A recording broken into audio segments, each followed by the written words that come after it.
తెలంగాణ వ్యాప్తంగా స్కూల్ కాలేజీలు పునఃప్రారంభమయ్యాయి. ఈ నేపథ్యంలో విద్యార్థులను తరలించే విద్యా సంస్థల బస్సుల fitness, insurance, permit, driving licence, fire safety, RTA అధికారులు క్షుణ్ణంగా పరిశీలిస్తున్నారు.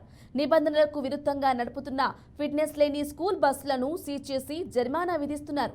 జగిత్యాల జిల్లాలో 464 ప్రైవేటు బస్సులు ఉండగా 300 బస్సులు మాత్రమే ఫిట్నెస్ కలిగి ఉన్నట్లు గుర్తించి వాటిపై చర్యలు తీసుకున్నట్లు డీటీఓ వంశీధర్ తెలిపారు. స్కూల్ బస్సులలో సీటింగ్ కెపాసిటీకి మించి విద్యార్థులను ఎక్కించకూడదని సూచించారు.